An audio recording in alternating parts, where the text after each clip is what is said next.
তো নমস্কার বন্ধুরা, আমরা আজকে ডিসকাস করব যে প্যাটাগজি ট্রিক। ঠিক আছে, তো প্যাটাগজি ট্রিক আমাদের অনেক রয়েছে। প্যাটাগজি ট্রিক যেমন অনেক সময় এক্সামে হয় যে আপনি এক্সাম হলে গেলেন, এক্সাম হলে গিয়ে দেখলেন যে প্রশ্ন যেগুলো আছে পরীক্ষার হলে সেই প্রশ্নগুলো আপনার কিন্তু কমন নয়। তো যদি পরীক্ষার প্রশ্নে যদি আপনি কমন প্রশ্ন না পান বা জানা প্রশ্ন না পান, তাহলে আইডিয়ার উপরে আপনি কি করে কোন ট্রিকের মাধ্যমে একটা প্যাটাগজিতে একটা ভালো নম্বর আপনি ক্র্যাক করতে পারেন বা একটা ভালো নম্বর আপনি পেতে পারেন, এই প্রত্যাশা বা এই ট্রিকটি আজকে আমি আপনাদের দেখিয়ে দিতে চলেছি। সুতরাং ক্লাসটি শেষ পর্যন্ত দেখুন, কারণ যদি কোনো কিছু না জানা থাকে তবু আপনি এই ট্রিকের মাধ্যমে আপনি একটা ভালো নম্বর আপনি এখান থেকে পরীক্ষার হলো আপনি পেতে পারেন। তো তার জন্য আপনাকে কিছু কিছু পজিটিভ ওয়ার্ড, কিছু কিছু নেগেটিভ ওয়ার্ডগুলো জানতে হবে। দেখুন, কিছু কিছু পয়েন্ট জানতে হবে। আপনি প্রথমে অপশনগুলো খুব ভালো করে দেখবেন। প্রথমত যে লাইনটা সব থেকে বড়, অপশনের মধ্যে যে লাইনটা বড় থাকে সেই আনসারটা বা সেই অপশনটা কারেক্ট হওয়ার সবচেয়ে বেশি চান্স থাকে। কিন্তু এটাও কিন্তু যে সবসময় কারেক্ট হয়ে যাবে সেটা কিন্তু কথা নয়। আমি আগে বলেছি কি, প্রথমে কনসেপ্ট ক্লিয়ার করবেন, পরীক্ষা দেবেন, তারপর যেটা কমন পড়ছে না এই ক্ষেত্রে এই ট্রিকগুলো ফলো করবেন। যে সকল জিনিসটা আপনার কমন পড়ছে না, যে সকল কোয়েশ্চন আপনার আনকমন এসেছে, আপনি পড়েননি আদৌ, কোথা থেকে এসেছে বুঝতে পারছেন না, এই ক্ষেত্রে আপনি এই ট্রিকগুলো ফলো করবেন, 100% ভালো মার্ক আসবে। তো দেখা গেছে একটি গবেষণায় বা আমরা অ্যানালাইজ করেছি 90% কোয়েশ্চনের প্যাডাগজির ক্ষেত্রে যে অপশনটা সবচেয়ে বেশি লম্বা থাকে, লং থাকে, যে লাইনটা, ওটাই সবচেয়ে বেশি কারেক্ট হওয়ার চান্স থাকে। কিন্তু এটা কিন্তু 100% হবে না, এটাও আমি বলে দিচ্ছি, না হলে পরে আপনারা বলবেন স্যার এটা তো আমি অনেক এক্সাম্পল দেখেছি এখানে কিন্তু ছোটোটাও কিন্তু আনসার হয় ভাই, কিন্তু এটা 90% কিন্তু বড় হওয়ার সম্ভাবনা থাকে। তাই আমি কি বলেছি যে যখন আপনি পারবেন না কোনো প্রশ্নের উত্তর তখন এই ট্রিকগুলো ফলো করবেন। তারপর দেখুন অপরচুনিটি একটি ওয়ার্ড, যে ওয়ার্ডটি দেখা মাত্র আপনি বলবেন যে এটা কারেক্ট আনসার, কোনো ভুল নাই। প্রশ্ন দুই ধরনের হয়, একটা হচ্ছে কি নিচের কোনটি সঠিক, তো নিচের কোনটি সঠিক মানে পজিটিভ ওয়ার্ড দেখবেন, আর নিচের কোনটি সঠিক নয় যদি বলে তাহলে নেগেটিভ ওয়ার্ডগুলি দেখবেন। ঠিক আছে, তো নিচের কোনটি সঠিক অপরচুনিটি যদি থাকে বা শিশুদেরকে আমরা অনেক বেশি সুযোগ সুবিধা দিই যে কোনো কাজে, যে কোনো ফ্যাক্টরি, যে কোনো অ্যাঙ্গুলে, যে কোনোভাবে শিশুদেরকে যদি অপরচুনিটি দেওয়া হয়, এটা হবে আপনার কারেক্ট আনসার। মাথায় রাখবেন। ইন্টিগ্রেটেড যে ওয়ার্ড, এই ওয়ার্ডটি দেখা মাত্র আপনি বলবেন এটা হচ্ছে correct answer. Brain storming is the most positive word, হচ্ছে ব্রেন স্টর্মিং দেখা মাত্র আপনি আর কোথাও যাবেন না, এটাকে কারেক্ট আনসার বলে ঠিক করে দেবেন। তারপর মোবিলিটি বা গতিশীল, এটাও কিন্তু পজিটিভ ওয়ার্ড। তারপর দেখুন অ্যাক্টিভ পার্টিসিপেশন, যদি কোনো জায়গাতে শিশুরা সক্রিয়ভাবে অংশগ্রহণ করতে দেখা যায় বা শিশুরা সক্রিয় অংশগ্রহণ করছে, সক্রিয়ভাবে তারা শিখছে, হ্যান্ডস অন এক্সপিরিয়েন্স, নিজেদের মধ্যে তারা হাতে হাতে কোনো কিছু করে শিখছে, ওন এক্সপিরিয়েন্স, যেটা করে তারা নিজের অভিজ্ঞতা শেয়ার করছে বা নিজে অভিজ্ঞতা প্রাপ্ত করছে, তার থেকে ভালো আনসার আর প্যাডাগজিতে কোনো কিছু হতে পারে না। এটা কারেক্ট আনসার, আপনি চোখ বন্ধ করে টিক মার্ক দিয়ে আসবেন, 100% কারেক্ট। যেহেতু বর্তমান শিক্ষা ব্যবস্থা শিশু কেন্দ্রিক শিক্ষা ব্যবস্থা, তাই সবগুলো কোয়েশ্চন, সবগুলি অপশন, সবগুলো অ্যাঙ্গেলে আপনার চাইল্ড সেন্ট্রিক ক্লাসরুমে হবে। যদি টিচার সেন্ট্রিক যদি আসে তাহলে এটা আপনি কেটে দেবেন, এটা আপনার কারেক্ট আনসার কখন হবে না। যখন চাইল্ড সেন্ট্রিক থাকবে এটা আপনার 100% কারেক্ট আনসার হবে। তারপর দেখুন হ্যান্ডস অন এক্সপিরিয়েন্স, তার মানে কি হাতে কলমে শিক্ষা। ঠিক আছে, হাতে কলমে শিক্ষা মানে কি, আপনি তাকে শুধু যে কলম দিয়ে লিখে শেখাবেন তা নয়, হাতে হাতে ধরিয়ে তাকে শেখাতে হবে, খুব ভালো করে তাকে বোঝাতে হবে। তারপর দেখুন মূর্ত থেকে অমূর্ত, মোস্ট ইম্পর্ট্যান্ট, যেটা মূর্ত থেকে অমূর্ত, অর্থাৎ কি বাস্তব জিনিস থেকে তাকে অবাস্তবের দিকে যাব। যে জিনিসটা সে জানে না ওই জিনিস থেকে, যে জিনিসটা সে জানে ওখান থেকে শুরু করে যে জিনিসটা জানছে না ওইটার দিকে আমরা যাব। ঠিক আছে, যেমন একটা পৃথিবী, যেমন সোলার সিস্টেমে যে সৌরজগৎ কি আমরা জানি, সৌরজগৎ আছে, কিন্তু সৌরজগৎ কি বাস্তবে দেখতে পাই কিন্তু না। তো সৌরজগৎ একটা হচ্ছে বিমূর্ত বস্তু। এই বিমূর্তকে আপনি মূর্ততে আনুন, মূর্ততে কীভাবে আনবেন, প্রথমে একটা সূর্য দেখান তাকে, এই দেখো ভাই সেটা সূর্য।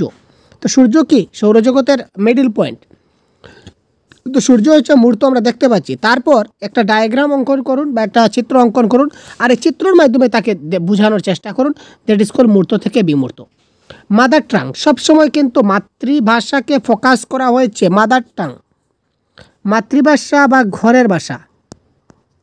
প্যাডাগজির ভাষায় বিশেষ করে বাংলা ল্যাঙ্গুয়েজ ক্লাসে মাতৃভাষা বা প্রথম ভাষাকে বিশেষ প্রাধান্য দেওয়া হচ্ছে। যেখানেই মাতৃভাষাকে অগ্রসর দেওয়া হবে, মাতৃভাষাকে প্রাধান্য দেওয়া হবে, মাতৃভাষাকে গুরুত্ব দেওয়া হবে বা ঘরের ভাষাকে প্রাধান্য দেওয়া হবে, গুরুত্ব দেওয়া হবে, এটা হবে কি আপনার এক্ষেত্রে কারেক্ট আনসার। তারপর দেখুন grammar through context and text. আমরা গ্রামার শিখবো কিসের মাধ্যমে? থ্রো কন্টেক্সট বা টেক্সটের মাধ্যমে যখন শিখবো, অর্থাৎ পাঠ্য বিষয়ের সাহায্যে যে আমরা গ্রামার শিখবো, এটা হবে পজিটিভ।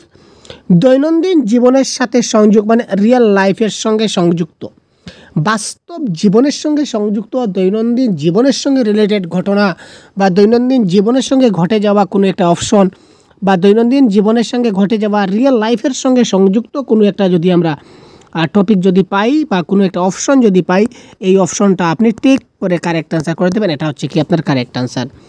তারপর দেখুন গণতান্ত্রিক কনভার্জেন্ট থিঙ্কিং। ঠিক আছে ভাই, এটা হচ্ছে কি মোস্ট কনভার্জেন্ট থিঙ্কিং। তো কনভার্জেন্ট থিঙ্কিং জেনারেলি যখন আসবে সেটা আপনার নেগেটিভ হওয়ার চান্স থাকে। কারণ কি কনভার্জেন্ট থিঙ্কিং কী হয়? কনভার্জেন্ট থিঙ্কিংটা হচ্ছে একমুখী চিন্তা ধারণা যার একটা আনসার থাকে। কিন্তু ডাইভার্জেন্ট থিঙ্কিং যখনই আসবে আপনার পরীক্ষা ডাইভার্জেন্ট, এটা হচ্ছে কি পজিটিভ ওয়ার্ড। ঠিক আছে, ডাইভার্জেন্ট থিঙ্কিং যখন আসবে সেটা হবে কি আপনার পজিটিভ ওয়ার্ড। ডাইভার্জেন্ট থিঙ্কিং এবং কনভার্জেন্ট থিঙ্কিং মানে কি? দেখুন কনভার্জেন্ট থিঙ্কিং মানে এমন একটা প্রশ্ন যার একটি মাত্র আনসার, আর ডাইভার্জেন্ট থিঙ্কিং হচ্ছে একটি মাত্র প্রশ্ন যার অনেকগুলি আনসার। ঠিক আছে, তো শিশুরা কনভার্জেন্ট থিঙ্কিংয়ে কোনো চিন্তা করার সুযোগ পায় না। ভারতের প্রধানমন্ত্রীর নাম কি? যদি জানা থাকে তাহলে বলবে, জানা থাকলে না থাকলে সে বলতে পারবে না।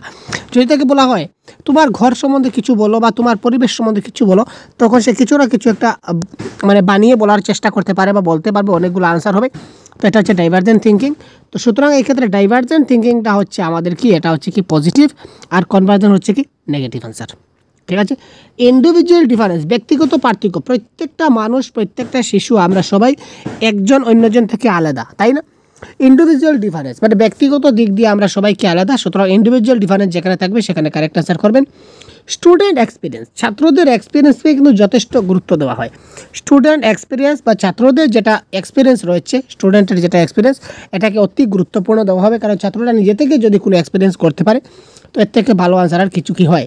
তারপর দেখুন সেলফ মনিটরিং, নিজে নিজেকে মনিটরিং করবে। তারপর দেখুন কি বলেছে, ডেমোক্রেটিক, আগে যেটা বলেছিলাম গণতান্ত্রিক। তারপর দেখুন আগে বলেছিলাম জানা থেকে অজানা। আমরা সব সময় কোথায় যাব? জানা থেকে অজানার দিকে যাব। প্যাডাগজিতে যদি কোনো অপশনে দেখেন যে জানা থেকে অজানার দিকে যাব, এখানে দেখুন অবরোহী আরোহী পদ্ধতি রয়েছে। বিশেষ থেকে সাধারণ বা অন্তর্ভুক্তিমূলক শিক্ষা বা inclusive education, that is most important.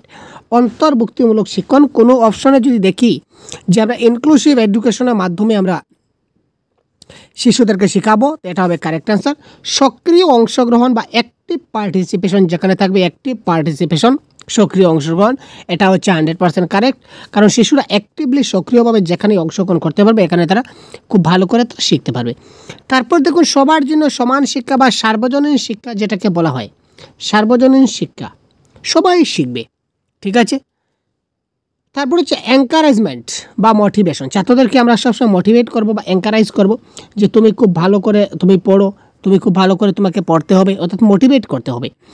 Engage in meaningful task, তাকে কিছু একটা মিনিংফুল টাস্কে এঙ্গেজ করব। এবং এঙ্গেজ আমরা করব, এঙ্গেজ জেনারেলি এঙ্গেজ হচ্ছে নেগেটিভ ওয়ার্ড, আমরা শিশুদেরকে এঙ্গেজ করি না। শুধুমাত্র এঙ্গেজ যদি থাকে তাহলে সেটা হবে নেগেটিভ ওয়ার্ড। কিন্তু যদি তাকে এঙ্গেজ ইন মিনিংফুল টাস্ক, যে একটা অর্থপূর্ণ কার্যের সঙ্গে তাকে সংযুক্ত করা, ঠিক আছে, সেটা হবে পজিটিভ ওয়ার্ড। ঠিক আছে, শিশুদেরকে আমরা ব্যস্ত রাখলাম যে কোনো একটা কাজ দিয়ে, সেটা কিন্তু হলো না। তাকে এমন একটা কাজ দেব যেটার গুরুত্ব রয়েছে, যেটার মিনিং রয়েছে, যেটার অর্থপূর্ণ রয়েছে। তারপর দেখুন ফিডব্যাক, ছাত্রদের কাছ থেকে আমাদের ফিডব্যাক পেতে হবে, রেসপন্স পেতে হবে। যদি আমরা ফিডব্যাক পাই, রেসপন্স পাই, তাহলে আমরা বুঝতে পারবো যে ছাত্ররা কতটুকু শিখতে পেরেছে বা বুঝতে পেরেছে। আজকে যদি আমরা তাদের কাছ থেকে ফিডব্যাক না পাই বা রেসপন্স না পাই, তাহলে তারা কতটুকু শিখতে পারলো বা কতটুকু বুঝতে পারলো সেটা কিন্তু আমি অনুমান করতে পারলাম না। Interaction with real life, wow, তার বাস্তব জীবনের সঙ্গে ইন্টারেকশনে আমার থাকতে হবে। এই ধরনের টপিক বা এই ধরনের মানে কি বলবো অপশন যখন থাকবেন, তখন চোখ বন্ধ করে correct answer. Variety of learning style, learning স্টাইলের কিন্তু ভ্যারাইটি থাকতে হবে। লার্নিং যে স্টাইল রয়েছে, শিক্ষণ পদ্ধতির বিভিন্নতা, অর্থাৎ বিভিন্ন পদ্ধতিতে শিক্ষাদান হবে কারেক্ট আনসার। বিভিন্ন পদ্ধতিতে, একটি পদ্ধতিতে কিন্তু শিক্ষাদান কখনো হয় না। একটি পদ্ধতি শিক্ষাদান হবে না, শিক্ষাদানে ভ্যারাইটি পদ্ধতি থাকা চাই, বিভিন্ন পদ্ধতিতে আমরা শিক্ষাদান করাবো। রিমিডিয়াল ক্লাসেস বা রিমিডিয়াল ক্লাস বলুন বা রিমিডি বলুন, সেটা পজিটিভ ওয়ার্ড। কারণ কি? কারণ রিমিডিয়াল ক্লাস থেকে আমাদের প্রশ্ন পরীক্ষায় আসে। রিমিডিয়াল ক্লাস কি সেটা খুব ভালো করে আপনারা জেনে যাবেন, ঠিক আছে? অর্থাৎ যে সকল শিশুরা পিছিয়ে পড়ে আছে, তারা অন্যান্য ছাত্রদের তুলনায় তারা পিছিয়ে রয়েছে, তাদেরকে যে আবার আলাদা করে পড়ানো, তাকে রিমিডিয়াল ক্লাস বলা হয়। কানেক্ট উইথ প্রিভিয়াস এক্সপিরিয়েন্স, পূর্ব জ্ঞানের সঙ্গে তাদেরকে কানেক্ট করা। ইয়েস, আমরা যখন ক্লাসে যাই, ক্লাসে যাওয়ার সঙ্গে সঙ্গে আজকে আমরা ওই টপিকটা আরম্ভ করব, সেটা আমরা বলবো না। আমরা তার প্রিভিয়াস এক্সপিরিয়েন্স কী রয়েছে সেটা আমরা ডিসকাস করব, এবং প্রিভিয়াস এক্সপিরিয়েন্সের সঙ্গে কানেক্ট করে তার কারেক্ট অ্যান্সার কী হবে সেটা দেখব। তারপর দেখুন ডাইভার্জেন্ট, যেটা আগে বলেছিলাম ডাইভার্জেন্ট এটা মোস্ট পজিটিভ ওয়ার্ড। ডাইভার্জেন্ট বলুন বা ওপেন এন্ডেড বলুন বা ক্রিয়েটিভ থিঙ্কিং বলুন। ডাইভার্জেন্ট হচ্ছে কি? একটা চিন্তন প্রক্রিয়া, ডাইভার্জেন্ট থিঙ্কিং। যে চিন্তায় কি হয়, ডাইভার্জেন্ট থিঙ্কিংয়ে শিশুরা কী করতে পারে, অনেকগুলো জিনিস তারা চিন্তা করতে পারে, একটা প্রশ্নের বিভিন্ন আনসার খুঁজে বের করতে পারে, যার ওপর নাম রয়েছে ওপেন এন্ডেড কোয়েশ্চন, একদম মুক্ত কোয়েশ্চন, ঠিক আছে? বা ক্রিয়েটিভ থিঙ্কিং, শিশুরা একটা ক্রিয়েটিভ থিঙ্কিং করবে, ক্রিয়েটিভ আইডিয়া। কনস্ট্রাকটিভিজম মানে কি? লার্নিং বাই ডুইং, করার মাধ্যমে শেখা, করে করে যখন শিখবে তখন সেটা সে খুব ভালো করে শিখতে পারবে। পিয়ার লার্নিং, ইয়েস ভাই, পিয়ার লার্নিং অতি গুরুত্বপূর্ণ। পিয়ার লার্নিং কেন গুরুত্বপূর্ণ? পিয়ার লার্নিং কারণ শিশুরা নিজেদের মধ্যে কিন্তু তারা অনেক কিছু ডিসকাস করে তারা শিখতে পারে, বন্ধু বান্ধবের সঙ্গে কথা বলে ডিসকাস করে তারা কী করতে পারে, অনেক কিছু শিখতে পারে, ঠিক আছে? ডিসকাশন বা ডিবেট, ঠিক আছে? ডিবেট জেনারেলি নেগেটিভ ওয়ার্ড হবে, কিন্তু যদি ক্লাস 8-এর সোশ্যাল সায়েন্স হয় তখন এই ক্ষেত্রে আমরা পজিটিভ বলবো, আদারওয়াইজ ডিবেট ওয়ার্ডটা হচ্ছে নেগেটিভ ওয়ার্ড। এবং ডিসকাশন সবসময় পজিটিভ ওয়ার্ড, আমরা ছাত্রদের সঙ্গে কী করতে পারি? ডিসকাশন করতে পারি বা আলোচনা করতে পারি। যদি কোনো অপশনে দেখি যে শিক্ষক শিশুর সঙ্গে আলোচনা করছেন সমস্যা সমাধানের জন্য, বা তার কি সমস্যা হয়েছে সেটা আমরা আলোচনা করে দেখব, এই ধরনের অপশন যখন দেখবেন, সহযোগিতা দেখবেন, সুযোগ সুবিধা দেখবেন, এই ধরনের অপশনে যখন এই শব্দগুলো দেখবেন তখনই আপনি কারেক্ট অ্যান্সার করবেন। ইনক্লুসিভ এডুকেশন, আগে যেটা বলেছিলাম, অন্তর্ভুক্তিমূলক শিক্ষা বা সবার জন্য সমান শিক্ষা, এটা তো বলেছি। গ্রুপ অ্যাক্টিভিটি, ইয়েস, শিশুদেরকে দিয়ে আমাদের কি করাতে হবে? গ্রুপ অ্যাক্টিভিটি করাতে হবে, সবাই মিলে তারা নিজে কাজ করবে। এনাবলিং প্র্যাকটিস ইন কন্টেস্ট, ঠিক আছে? কিছু প্র্যাকটিস করবে তারা কন্টেস্ট থেকে। ইনকোয়ারি বা ডিসকভার, তারা নিজে থেকে কী করবে? আবিষ্কার কিছু করবে। যদি শিশুরা নিজে যদি কিছু আবিষ্কার করতে পারে তো এর থেকে আর ভালো আর কী হবে বলুন তো? রেইনফোর্সমেন্ট হচ্ছে কি পজিটিভ এবং নেগেটিভ ওয়ার্ড, সেটা প্রশ্ন অনুযায়ী সেটা আপনি দেখবেন। তারপর দেখুন রিসোর্সেস মানে কি? বিভিন্ন ধরনের রিসোর্স আছে, যেমন টিএলএম বা ক্লাসরুমের রিসোর্সেস কি, টিএলএম এর রিসোর্সেস কি, এই জিনিসগুলো দেখে আপনাকে কারেক্ট অ্যান্সার করতে হবে। পার্টিসিপেটিং ইন রোল প্লে বা অ্যাক্টিভলি, এক কথা যে তারা কি করছে? অ্যাক্টিভলি পার্টিসিপেট করছে। অ্যাক্টিভলি যখন শিশুরা পার্টিসিপেট করবে, মানে সক্রিয়ভাবে অংশগ্রহণ যদি তারা কোনো কাজে করে, তখন তারা সেই কাজটা খুব ভালো করে করতে পারবে। আর কাজটা যদি ভালো করে করতে পারে, তার মানে কাজটা খুব ভালো করে শিখতে পারবে। সুতরাং that is called participating in role play বা অ্যাক্টিভিটি, এটা হবে positive word. Read with comprehension তো আন্ডারস্ট্যান্ডিং, আমি আগে বলেছিলাম রিডিং মানে শুধু রিডিং নয়, আমার অন্য ক্লাসে বারবার বলি রিডিং মানে একটা পঠন মানে শুধু যে ওই জিনিসটা পড়লাম, শুধু যে রিডিং দেখে দেখে পড়লাম সেটা কিন্তু পড়া নয়, ওইটা পড়ে আমাকে তার অর্থ বুঝতে হবে। একটা জিনিস পড়ে এখানে কি লেখা আছে তার অর্থটা যদি আমি না বুঝি, তাহলে কিন্তু আমার সেই রিডিংটা সাকসেস হলো না। সুতরাং বলেছে কি রিড উইথ কম্প্রিহেনশন বা রিড উইথ আন্ডারস্ট্যান্ডিং যেখানে থাকবে এটা হবে আপনার কারেক্ট আনসার। এনহ্যান্স ইমাজিনেশন বা এক্সপ্রেশন, শিশুরা ইমাজিনেশনের মাধ্যমে অনেক সময় শিখে। কোঅপারেশন, তাদেরকে কী করতে হবে? সহযোগিতা করতে হবে সবসময়। শিক্ষক মহাশয় কী করবেন? শিশুদেরকে সবসময় সহযোগিতা করবেন বা কোঅপারেশন করবেন। তারপর দেখুন ইনেট ক্যাপাসিটি, তাদের মধ্যে একটা ক্যাপাসিটিও বিল্ড করা দরকার। তারপর দেখুন কিছু নেগেটিভ ওয়ার্ড রয়েছে। যদি কোনো অপশনের কোনো একটা জায়গায় আমরা দেখি অনলি বা এলোন, ঠিক আছে, অনলি এলোন বা সেটাকে বাংলায় যদি বলি তাহলে বাবা মাত্র, শুধুমাত্র বা কেবল, এই শব্দগুলো যদি আমরা পাই তখন সঙ্গে সঙ্গে এটা আপনি কেটে দেবেন, এটা আপনার কারেক্ট অ্যান্সার হবে না। পেডাগজিতে অনলি ওয়ার্ডটা হচ্ছে নেগেটিভ ওয়ার্ড। অনলি বলুন, এলোন বলুন, মাত্র বলুন, কেবল বলুন, এইগুলো সবগুলো হচ্ছে কি নেগেটিভ টার্ম। তারপর কারেক্ট এরর, কোথাও কিন্তু ভুল থাকতে নেই, পেডাগজিতে আমাদের কোনো ভুল নেই, সব শুদ্ধ।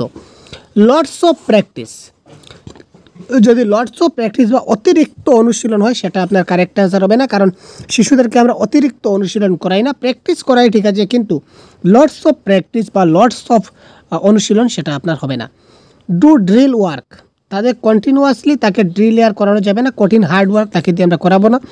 রুট লার্নিং মানে জবরদস্তি লার্নিং, তোমাকে পড়তেই হবে, তোমার পড়া শিখতে হবে। ক্রেমিং মানে তাকে সে যদি না পড়ে তাকে আমরা দণ্ড দেবো, এই ধরনের ভয় দেখিয়ে তাদের পড়ানো, সেটা নেগেটিভ ওয়ার্ড। রিমেম্বারিং ভুলে যাওয়া বা মুখস্থ করা কখনো প্যাডাগজিতে হয় না, মুখস্থ করা সবসময়। রিমেম্বারিং হচ্ছে কি, এটা হচ্ছে নেগেটিভ ওয়ার্ড। তারপর রিওয়ার্ডস, র্যাঙ্কিং, গ্রেড, এইগুলা কিছু কিছু সময়ের জন্য সেগুলা করা হয়, কিন্তু সবসময় কিন্তু আমরা যে শিশুদেরকে সবসময় যে রিওয়ার্ড দিতে থাকবো আর র্যাঙ্কিং দিতে থাকবো, গ্রেড দিতে থাকবো, সেটা কিন্তু সম্ভব নয়। প্রোভাইডিং নোটস, তাদেরকে নোট প্রোভাইড করব। আমি যদি তাদেরকে নোট প্রোভাইড করে দিই তাহলে কি তারা ভালো করে বুঝতে পারবে? তারা তো শুধু নোটগুলো মুখস্থ করে নেবে, তাতে করে তারা কি হলো না, ভালো করে জিনিসটা বুঝতে পারলো না, তার মানে সেটা পজিটিভ আনসার হলো, সেটা আপনার negative answer. Note down carefully competition, তারা কম্পিটিশনের জন্য কী করলো, নোট ডাউন কেয়ারফুলি করলো, বোর্ডে আপনি লিখে দিলেন, লিখে তারা কী করলো, সেগুলো খাতাতে লিখে নিল, তাতে তার কি জ্ঞান হলো? মোটেই না। আলটিমেটলি তারা কী করলো, কপি পেস্ট করলো। সুতরাং কপি পেস্ট ওয়ার্ডটা হচ্ছে কি নেগেটিভ ওয়ার্ড। বা ব্ল্যাকবোর্ডে আপনি লিখে দিলেন, ব্ল্যাকবোর্ড থেকে তারা দেখে দেখে লিখলো, এই ধরনের অপশন যদি থাকে আপনি সঙ্গে সঙ্গে কেটে দেবেন, এটা আপনার কারেক্ট আনসার হচ্ছে না। Practice by practice, over practice বা ওভার থিঙ্কিং, এই ধরনের ওয়ার্ড থাকলে কাটবেন। সেগ্রিগেশন, কখনো আলাদা করা যাবে না, ক্লাসের মধ্যে কোনো ছাত্রকে, যেমন তুমি একদম কাঁচা ছাত্র, তোমাকে আলাদা করে রাখবো, তুমি ভালো করে বুঝতে পারো না, বুঝাতে পারো না, তোমার দ্বারা শেখা হবে না, এই ধরনের আমরা কখনো করবো না সেগ্রিগেশন। বা সেপারেট গ্রুপ, আমরা কখনো সেপারেট গ্রুপে ডিসকাস করবো না, ঠিক আছে। তারপর কল অ্যাসাইড, তাকে আলাদা করে আমরা তাড়াবো না। লার্নড রুল, শেখার জন্য বিশেষ কিছু নিয়ম আমরা দেবো না। বা ইউজিং ডিকশনারি বা কনসাল্ট ডিকশনারি টেস্ট বা বার্ডেন, আমরা কখনো ইউজিং ডিকশনারির ব্যবহার বা অভিধানের ব্যবহার আমরা কখনো ক্লাসে বলতে পারি না, কারণ কি ডিকশনারি দিয়ে যদি শিশুরা শিখে তাহলে সে ডিকশনারি খুঁজতে খুঁজতে তার সময় নষ্ট হয়ে যাবে, সুতরাং তার দ্বারা ভালো আর শেখা হচ্ছে না। মোর ফোকাসড অন টেক্সট বুকে অনেক বেশি ফোকাস করবে, এটাও কিন্তু কারেক্ট আনসার নয়, টেক্সট বুকে অনেক বেশি ফোকাস করা যায় না। সেট স্ট্যান্ডার্ড গোল, কনভার্জেন্ট, আগে বলেছিলাম দেখুন কনভার্জেন্ট যেটা ওখানে ছিল একটা মিস্টেকলি ছিল, এখানে চলে আসছে। কনভার্জেন্ট থিঙ্কিংটা হচ্ছে নেগেটিভ ওয়ার্ড।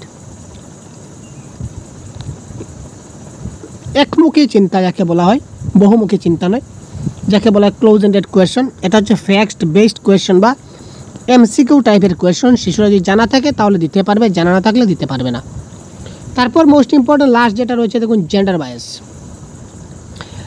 ছেলে মেয়ের মধ্যে পার্থক্য, যে ছেলেদেরকে বেশি পড়াবো মেয়েদেরকে বেশি পড়াতে নেই, বা মেয়েদেরকে বেশি বোঝাতে হয় ছেলেদেরকে বোঝাতে নেই, এই ধরনের কোনো কনসেপ্ট কোনো প্যাডাগজিতে থাকবে না। সেটা আলটিমেটলি যদি কোনো অপশন এই ধরনের কোনো ওয়ার্ড পান, জেন্ডার বায়াসের বা জেন্ডার ডিসক্রিমিনেশন বা জেন্ডার স্টেরিওটাইপ, এই তিনটাই হচ্ছে কি নেগেটিভ ওয়ার্ড। এই ধরনের জেন্ডার বায়াস সম্বন্ধে আপনি যে কোনো যদি প্রশ্ন পান সঙ্গে সঙ্গে এটাকে কেটে দেবেন, ঠিক আছে। এই ছোট্ট একটা ক্লাস, আর অনেকগুলো রয়েছে পজিটিভ নেগেটিভ ওয়ার্ড, আমরা পরবর্তী ক্লাসে ডিসকাস করব, যদি প্রয়োজন অবশ্যই কমেন্ট করবেন। তো এই ওয়ার্ডগুলো জানলে অবশ্যই যে প্রশ্নের আনসারগুলো আপনাদের জানা নেই বা আপনি এই প্রশ্নগুলো কোথা থেকে আসছে বুঝতে পারেননি, তো এই ওয়ার্ডগুলো যদি আপনি দেখেন খুব মনোযোগ সহকারে কোনো একটা অপশনে প্রশ্নের, তখন এখান থেকে আপনি কোনটা কারেক্ট আনসার সেটা আপনি বুঝে নিতে পারবেন, ঠিক আছে। তো এই ছিল আজকের ক্লাস, কেমন লাগলো অবশ্যই জানাতে ভুলবেন না। ধন্যবাদ।